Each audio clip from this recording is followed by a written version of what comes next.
Hello students. आज हमें करनी है गणित की कार्यपत्रक संख्या 78 और आज की हमारी वर्कशीट का टॉपिक है पुनरावृत्ति। बहुपद चैप्टर की रिवीजन आज हम स्टार्ट करेंगे। तो चलो स्टार्ट करते हैं आज की वर्कशीट। सबसे पहले हमें आज की वर्कशीट में रिवीजन में समझना है कि किसी भी बहुपद के शून्यक क्या होते हैं। तो जब भी हम किसी बहुपद के बारे में बात करते हैं तो उदाहरण के तौर पे एक बहुपद हम समझ सकते हैं 2x जमा 1, ये एक बहुपद है। बहुपद वह होते हैं जिसमें एक से ज़्यादा चर हो या एक से ज़्यादा पद हो किसी बीजीय व्यंजक में, उसको हम बहुपद बोलते हैं। तो अब देखो ध्यान से, 2x जमा 1 जो हमारा बहुपद है, अगर इसके शून्यक ज्ञात करने हो तो हमें इस बहुपद को बराबर रखना होगा शून्य के, और इसको शून्य के बराबर रखने के बाद हमें एक समीकरण मिल गया। इस समीकरण में हम x का मान ज्ञात कर सकते हैं। किस प्रकार से? 2x यहीं रहेगा और 1 चला जाएगा 0 की तरफ, 0 में से 1 घट जाएगा, तो 2x किसके बराबर बचा? -1 के। अब मुझे यहाँ से अगर x का मान निकालना हो तो x का मान कितना आ जाएगा? -1/2। तो यही x का मान जो कि -1/2 आया, यह कहलाएगा हमारा शून्यक। किसका? इस बहुपद का जिसकी हमने शून्यक निकालना शुरू किया था। तो यही है हमारे किसी भी बहुपद के शून्यक, यानी x के जिस मान के लिए px का मान बराबर है 0 के हो जाएगा। px का मतलब हमारा जो बहुपद है, यदि उसका मान 0 के बराबर हो जाएगा तो वह वैल्यू यानी वह मान x का हमारा क्या कहलाएगा? किसी भी बहुपद का शून्यक। अब इसके बाद हमें समझना है द्विघात बहुपद के शून्यकों के गुणांकों के मध्य पद संबंध के बारे में। तो सबसे पहले याद कीजिए, द्विघात बहुपद किसको बोलते थे? ऐसा बहुपद जिसकी सबसे बड़ी घात जो है वह 2 हो। तो ax² जमा bx जमा c, यह हमारा जो है यह होता था द्विघात बहुपद। अब इस बहुपद में a, b और c जो हैं हमारे गुणांक हैं और इन्हीं के संबंध के बारे में यहाँ बताया गया है। तो किसी भी द्विघात बहुपद के शून्यकों का योग होता है -b/a और शून्यकों के गुणनफल का जो उत्तर होता है वो होता है हमारा c/a। इस पर आधारित आज की वर्कशीट पे हम क्वेश्चंस करेंगे आगे, तब हम इसे और बेहतर तरीके से समझ पाएंगे। आगे हमें आज की वर्कशीट में समझना है बहुपद की सबसे बड़ी घात के बारे में, जिसको हम बोलते हैं बहुपद की डिग्री। तो यदि कोई भी बहुपद हम देखते हैं और उसकी चर यानी जो भी उसमें चर मौजूद है, अगर x है तो x को देखोगे, उसकी अधिकतम घात सबसे बड़ी घात जो होगी वही कहलाएगी हमारी बहुपद की डिग्री। और इसी के आधार पर, बहुपद की डिग्री के आधार पर, बहुपद 3 प्रकार के होते हैं: द्विघात बहुपद, रैखिक बहुपद और त्रिघात बहुपद। जैसे कि इसके नाम से ही पता चल रहा है कि ये वो बहुपद है जिनकी घात 2 होगी, यानी जिसकी सबसे बड़ी घात अधिकतम घात 2 होगी, वह कहलाएंगे द्विघात बहुपद। उदाहरण के तौर पे देखिए, 2x² जमा 2x - 4। तो यहाँ पर x की सबसे बड़ी घात क्या है? ये 2। तो इसीलिए यह बहुपद कैसा बहुपद है? द्विघात बहुपद। इसके बाद देखना है रैखिक बहुपद। रैखिक बहुपद वह बहुपद होंगे जिनमें अधिकतम घात होगी 1। उदाहरण के तौर पे 2x जमा 1। अब यहाँ पर x की घात क्या है? देखो यहाँ पर 1 है ना, तो इसीलिए यह बहुपद कैसा है? रैखिक बहुपद। अगला है त्रिघात बहुपद। अब इसके नाम में ही क्लियर है, त्रि का मतलब 3, जिसकी अधिकतम घात 3 होगी, यानी जिस बहुपद की डिग्री 3 होगी वह बहुपद कहलाएगा त्रिघात बहुपद। उदाहरण के तौर पे हम देख सकते हैं x की घात 3 जमा 2। तो यहाँ पर x की सबसे बड़ी घात क्या है? ये 3, इसीलिए यह किसका उदाहरण है? त्रिघात बहुपद का। अब इसके बाद आगे की वर्कशीट में हमें कुछ तथ्य दिए गए हैं, उन्हें हमें समझना है और याद रखना है। देखिए पहला तथ्य क्या है? द्विघात का सामान्य रूप लिख के दिया गया। तो ये सामान्य रूप आप अच्छे से याद रखेंगे। px बराबर है ax² जमा bx जमा c, जहाँ पर x कभी भी 0 के बराबर नहीं होगा, क्योंकि अगर x 0 हो गया तो ये वाला पूरा पद यानी ये वाली पूरी टर्म और ये वाली भी पूरी टर्म 0 हो जाएगी, यानी हट जाएगी। क्या बचेगा? सिर्फ c। तो ये तो बहुपद ही नहीं बचा, क्योंकि x ही नहीं होगा। इसीलिए यहाँ लिखा जाता है कि x बराबर नहीं है 0 के। अगली जो तथ्य हमें दिया गया है, उस तथ्य में हमें 2 डायग्राम यानी 2 आकृतियां बनी हुई हैं। इसको हम बोलते हैं परवलय या फिर इंग्लिश में बोलते हैं पैराबोला। ये जो आकृति है यह दर्शाती है कि यदि हम किसी द्विघात बहुपद का अगर एक आलेख खींचे तो वह आलेख किस प्रकार की आकृति होगी? वह आकृति होगी इस तरीके की परवलय आकृति यानी पैराबोला आकृति। जैसे मान लेते हैं इस प्रकार की आकृति बन सकती है। ये आकृति एक्स अक्ष पर जितने बार कटेगी, 2 बार कट रही है ना, तो यह हमें यह दर्शाता है कि द्विघात बहुपद के 2 शून्यक होंगे। वैसे भी आपको याद रखना होगा बेटा एक चीज़ कि जब भी हम किसी भी बहुपद के शून्यकों के बारे में बात करते हैं तो बहुपद के जो शून्यक होते हैं यानी शून्यकों की संख्या होती है वह बहुपद की डिग्री के बराबर होती है। यानी किसी भी बहुपद की जो भी डिग्री है उतनी ही संख्या में उसके शून्यक होंगे। अगर किसी बहुपद की डिग्री 2 है तो उस बहुपद के शून्यकों की संख्या भी 2 ही होगी। तो द्विघात बहुपद के डिग्री 2 है तो यानी इसके शून्यक भी 2 होंगे। और इस आलेख में भी 2 बिंदुओं पर आप देख पा रहे हैं ना, एक्स अक्ष के 2 बिंदुओं पर यह आकृति काट रही है। तो यह भी यही दर्शाता है कि इस आकृति में के द्वारा भी द्विघात बहुपद के 2 शून्यक होंगे। इसके बाद इसी के साथ आज की वर्कशीट में एक सूत्र और दिया गया है द्विघात बहुपद के लिए। ध्यान से समझेंगे इसको। kx² जमा k गुणा अल्फा प्लस बीटा जो है हमारे शून्यकों का योग गुणा x जमा k गुणा अल्फा गुणा बीटा। अल्फा गुणा बीटा क्या है? शून्यकों का गुणनफल। अब ये वही फॉर्मूला है जो भी आपने ऊपर भी समझा था, जो आज की वर्कशीट की स्टार्टिंग में भी था। शून्यकों के जो शून्यक हैं उनका योग जो होता है किसी भी बहुपद के वो क्या होता है? -b/a। और शून्यकों का जो गुणनफल होता है वो होता है c/a। इसे भी हम बेहतर तरीके से और बेटर तरीके से समझेंगे जो प्रयास कीजिए प्रश्न है उसमें। तो चलो स्टार्ट करते हैं आज की वर्कशीट के स्वयं प्रयास कीजिए प्रश्नों को। पहला प्रश्न देखिए क्या दिया गया है। द्विघात बहुपद के शून्यकों की संख्या आपको बतानी है। तो अभी मैंने आपको समझाया इसकी डिग्री 2 होती है तो इसके शून्यक भी कितने होंगे? 2। तो आप यहाँ लिख देंगे कि इसके शून्यक 2 होंगे। इसके बाद देखिए अगला प्रश्न क्या है। प्रश्न नंबर 2, एक बहुपद दिया गया है जो कि है x² जमा 3x माइनस 10। इसके शून्यकों की संख्या ज्ञात करनी है और इसके शून्यकों और गुणांकों के मध्य संबंध को भी स्थापित करना है। तो शून्यकों की संख्या नहीं, यहाँ शून्यकों का मान होना चाहिए क्योंकि संख्या तो 2 ही है। तो हमें यहाँ पर इस प्रश्न में इस बहुपद के शून्य ज्ञात करने हैं और उसके बाद उनके संबंध को भी स्थापित करना है जो कि शून्यकों के योग के लिए होता है और गुणनफल के लिए होता है। तो चलो स्टार्ट करते हैं इस क्वेश्चन को। तो इस प्रश्न में बेटा जो हमारा बहुपद है वो है x² जमा 3x माइनस 10। तो सबसे पहले जब हम इसके शून्य ज्ञात करेंगे तो शून्य ज्ञात करने का तरीका है मध्य पद को विभक्त करके ज्ञात करने का, यानी स्प्लिटिंग द मिडल टर्म के तरीके से। वो हम कैसे करते हैं ध्यान से समझेंगे। जो हमारा सामान्य रूप होता है किसी भी बहुपद के लिए यानी किसी भी द्विघात बहुपद के लिए उसे समझते हैं पहले। क्या होता है? ax² जमा bx जमा c, ये होता है। अब यहाँ से a, b और c का मान हम अलग अलग कर सकते हैं। a के स्थान पर देखो कोई भी संख्या नहीं है यहाँ पर, तो क्या होगा? 1। तो a का मान 1 आ गया। b का मान यहाँ से क्या आ जाएगा हमारे पास? 3। और c का मान क्या आ जाएगा? देखो यहाँ पे c की जगह पर माइनस का निशान है पहले और फिर 10 है, तो -10। a, b और c तीनों मान हमारे आ गए। अब मध्य पद को विभक्त करने के लिए हमें x² के साथ बैठी हुई संख्या जो है हमेशा उसको, और जिसके पास कोई भी x नहीं है उस संख्या को गुणा करना होता है। तो 1 और -10 को गुणा किया तो हमारे पास क्या आ गया? -10। अब इस 10 के गुणनखंड देखने हैं। 10 के गुणनखंड क्या होंगे? 5 और 2, क्योंकि 5 दूनी होता है 10। अब इसके इन्हीं दोनों गुणनखंड को इस तरीके से हमने इस्तेमाल करना है कि इनको जमा या घटा करने पर हमारे पास ये बीच वाली संख्या आ जाए यानी 3 आ जाए, और गुणा करने पर हमारा उत्तर आ जाए -10। इन्हीं दोनों संख्याओं का इस्तेमाल करके 5 को और 2 को इस्तेमाल करना है हमने। 5 और 2 का इस्तेमाल करते हुए जमा या घटा करने पर 3 बन जाए और गुणा करने पर -10 बन जाए, इस प्रकार से इसे इस्तेमाल करना है। तो चलो कर लेते हैं, क्योंकि 5 में से 2 घटाएंगे तो 3 आ जाएगा। तो देखो कैसे लिखेंगे। एक x² था हमारे पास, 3x की जगह पर अब हम क्या लिख देंगे? 5x minus 2x minus 10। तो ये होगी ना मेरी मध्य पद विभक्त। तो देखो 5 और -2 मैंने लिखा, एक लिखा मैंने 5 और एक लिखा -2। तो जब घटाया तो कितना बन गया? 3।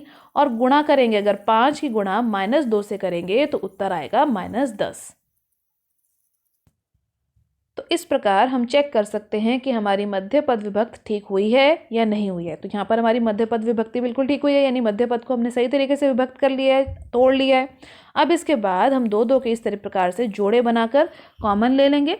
जो आप सभी को आता है। तो देखो एक एक्स स्क्वायर और एक तरफ है 5x, तो यहाँ पर सिर्फ x ही कॉमन आ सकता है, तो ब्रैकेट के अंदर क्या चला जाएगा, ये 2x थे ना एक्स स्क्वायर का मतलब, एक एक्स बचा, फिर जमा का निशान और फिर 5, क्योंकि एक एक्स ये वाला तो बाहर आ चुका है। अब -2x और -10, इसमें से कॉमन क्या आ जाएगा, -5 आ जाएगा फिर से, तो अंदर क्या बचेगा, 2 ले लेंगे, सॉरी इसमें -2 कॉमन ले लेंगे, तो अंदर बचेगा x जमा 5। अब जमा का निशान क्यों करा, क्योंकि ये माइनस है और ये प्लस है, दोनों गुणा होंगे, जमा घटा घटा बना देंगे। अब ब्रैकेट के अंदर का कॉमन पार्ट वो लिख लेते हैं, x जमा 5, और बाकी का क्या बचा, x और -2। तो अब ये आगे हमारे पास इसके गुणनफल, यानी जो हमारा बहुपद था उसके गुणनफल हमने लिख लिए, लेकिन हमें ज्ञात करने थे शून्यक, तो हम लिखेंगे शून्यक ज्ञात करने के लिए, इसके बाद एक कथन लिखते हैं कि शून्यक ज्ञात करने के लिए हमें क्या करना पड़ेगा, करने के लिए हमें इन दोनों ही ब्रैकेट को एक एक करके 0 के बराबर रखना पड़ेगा। यानी एक बार हम लिखेंगे x जमा 5 बराबर है 0 के, और एक बार लिखेंगे x -2 बराबर है 0 के। अब देखो x यहाँ जमा, x के अंदर 5 जमा हो रहा है, 0 के पास जाएगा तो घटा हो जाएगा, तो x का मान, पहला मान क्या आ गया, -5, यानी पहला शून्य क्या आ गया, x का बराबर जो वैल्यू आई वही हमारा शून्य है, तो x की बराबर है -5, पहला शून्य क्या आ गया। दूसरा शून्य ज्ञात करने के लिए इस 2 को इधर जाना पड़ेगा, 2 वहाँ घट रहा था, इधर आके जमा हो जाएगा, तो x का दूसरा मान यानी दूसरा शून्य जो है इस बहुपद का वो आ गया 2। दोनों शून्य हमने ज्ञात कर लिए। अब अगली चीज़ हमें प्रश्न में क्या बोली गई थी कि इसके शून्यकों और इसके गुणांकों के बीच का संबंध भी स्थापित करना है, तो चलो वो स्टार्ट करते हैं अब। तो अब देखिए बेटा, 2 फॉर्मूलाज आपने वर्कशीट की स्टार्टिंग में देखे थे। शून्यकों का योग बराबर होता है -b/a और शून्यकों का गुणनफल होता है c/a। इसी की सत्यता की जांच, यानी इसी को हमने स्थापित करना है, तो ध्यान से समझेंगे। जो हमारे शून्यक थे जो इस प्रश्न में हमें चाहिए थे वो क्या आए थे, -5 और 2। तो शून्यकों के योग करते हैं पहले, शून्यकों का योग मतलब इसे जोड़ लेते हैं, -5 जमा 2, तो हमारा उत्तर कितना आएगा, -3, क्योंकि बड़ा है 5, 5 में से 2 घटाया 3 और उसी का चिन्ह आ गया। अब -b/1 में भी हम मान डाल के देखते हैं, यदि दोनों बराबर आ गए तो हमारी सत्यता की जांच हो गई, यानी वेरीफाई हो जाएगा। अब -b/a, तो माइनस का निशान तो ये फॉर्मूला का ही है, b का क्या मान था 3, तो b की जगह पे मैंने 3 लिख दिया, और a का मान था 1। यहाँ पर ये तीनों मान लिखे गए हैं ना, यही तीनों मान हमें यहाँ डालने हैं, तो नीचे डाल देते हैं 1, तो इसका उत्तर भी कितना आ गया, -3, तो ये तो बराबर आ गए, यही हमें करना था। तो हमारा उत्तर जो है यहाँ पर स्थापित हो गया, यानी हमारी सत्यता की जांच होगी, वेरीफाई हो गया। अब अगला है शून्यकों का गुणनफल ज्ञात करना, यानी -5 जो मेरा एक पहला शून्यक था, गुणा में दूसरा शून्यक था 2, तो इसको गुणा कर लिया तो कितना आ गया, -10। अब यहाँ पर भी मान डालते हैं c/a, c का मान देखो ये लिखा है -10, तो -10 आ जाएगा ऊपर, और a का मान था 1 लिख देते हैं नीचे, तो ये तो आ ही गया अपने आप ही -10, तो दोनों ही तरफ देखो बराबर संख्याएं आ गई, तो यानी ये होगी हमारे शून्यकों की और जो इसके गुणांक थे उनकी सत्यता की जांच, यानी वेरिफिकेशन हमने कर लिया, इनका रिलेशन समझ लिया। इसके बाद हम करते हैं क्वेश्चन नंबर 3। तीसरे प्रश्न में देखिए बेटा क्या बोला गया है, यदि px बराबर है इस बहुपद के, जो कि है ax² -3 ब्रैकेट में है a-1 गुना x -1, इसका शून्यक 1 है, तो a का मान ज्ञात कीजिए। तो सबसे पहले हमने क्या करना है, इस बड़े से बहुपद को हमने लिख लिया कि px बराबर है इस पूरे बहुपद के। मैंने यहाँ पे माना लिखा है, आप इसको हटा भी सकते हैं, यानी इसके बगैर भी लिख सकते हैं, क्योंकि प्रश्न में हमें px दे रखा है। यदि किसी भी प्रश्न में ये पूरा px के बराबर ना दे रखा हो तो आप इसी तरीके से, जैसे मैंने पहले लिखा था ना यहाँ पे मान लिया, उसी तरीके से हम यहाँ लिख सकते हैं कि हमने मान लिया ये बड़ा सा बहुपद px के बराबर है। अब हमें दिया गया था इस प्रश्न में कि 1 जो है इस बहुपद का शून्यक है, तो 1 जो है ये x का मान दे रखा है, यानी x का मान यदि 1 डालें तो ये px का शून्यक बन जाएगा। शून्यक का मतलब अभी हमने समझा था, अगर x जो है x बराबर 1, यानी या फिर एक वैल्यू, ये 1 जो है इस px का शून्यक है, तो इस पूरे बहुपद में यदि मैं 1 डाल दूं x के स्थान पर तो मुझे आंसर 0 ही मिलेगा, क्योंकि शून्यक का मतलब यही है कि अगर उस वैल्यू को हम इस बहुपद में डाल देते हैं तो हमारा आंसर 0 आ जाएगा।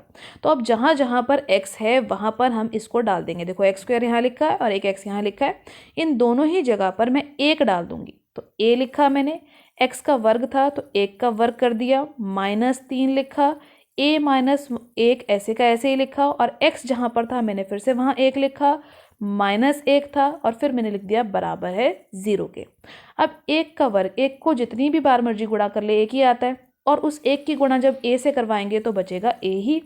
-3, अब ये देखो 1 की गुणा हो रही है ना, ये वाले 1 की गुणा किसी भी संख्या से कराएं तो वही वापस आता है, तो सीधा सीधा हम अब डायरेक्ट 3 की गुणा करा देते हैं इस a से और 3 की गुणा करा देते हैं इस -1 से। पर ध्यान से कराना है, ये 3 नहीं है, ये है -3, तो ये हो जाएगा -3a, और ये माइनस, ये वाला माइनस और ये माइनस मिलकर बना देंगे प्लस, तो ये हो जाएगा +3। इसके बाद इस 1 की गुणा पहले ही हो चुकी है, अब बचा ये -1, वो लिख देते हैं आगे, बराबर है 0 के। अब ये दोनों समान पद हैं, ये दोनों भी समान पद है, तो चलो घटाओ फटाफट से। a है, a के आगे कोई संख्या नहीं है तो 1 डाल सकते हैं।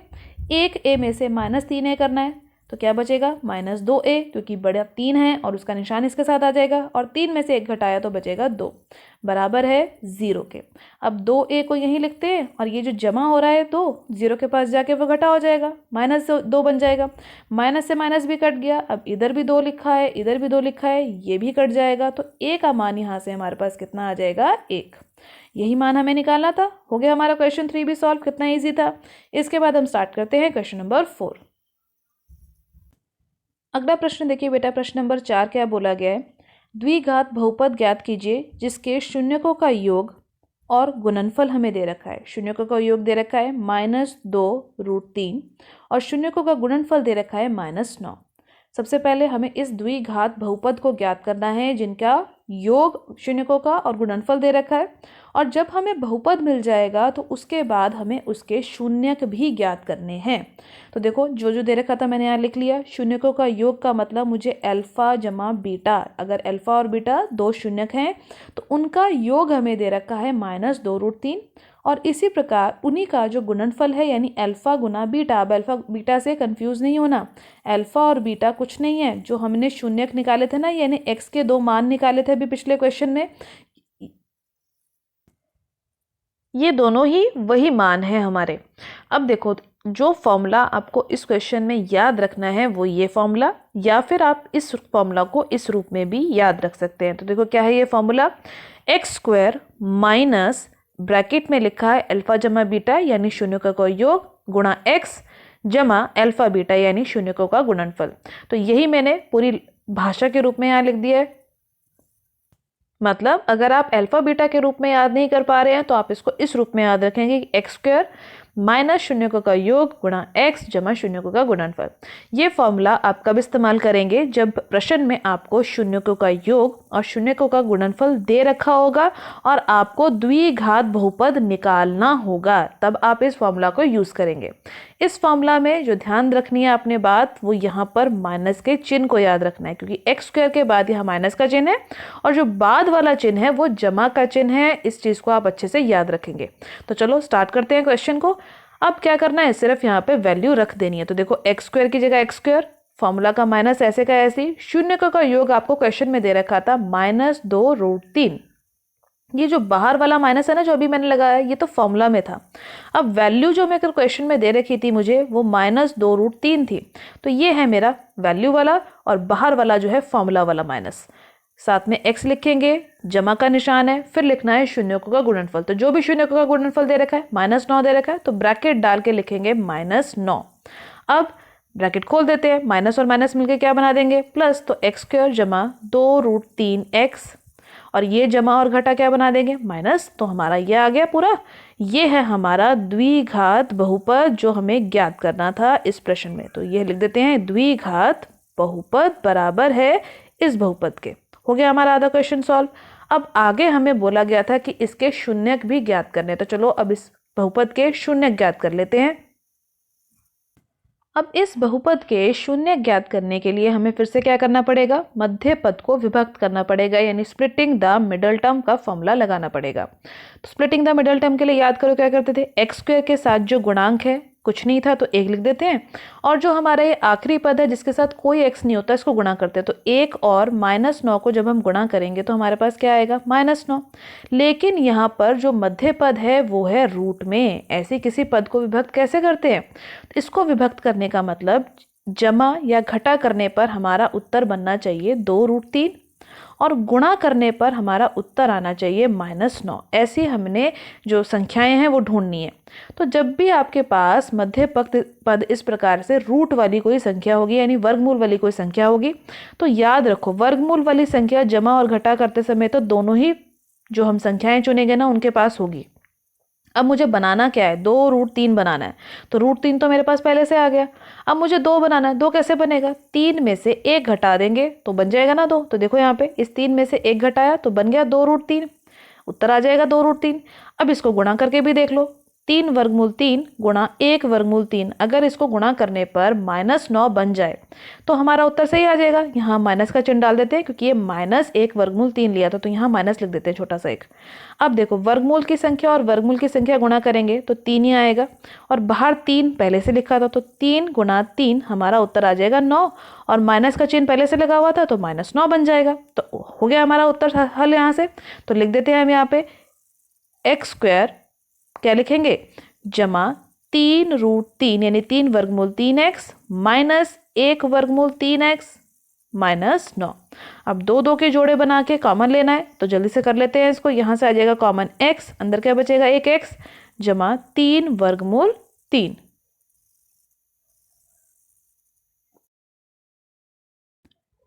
अब हमें कॉमन लेना है इन पीछे वाले दोनों जो पद थे इनमें से। तो अब देखो कॉमन तो कुछ भी नहीं हो सकता, यहाँ 1 वर्गमूल 3x और यहाँ है 9।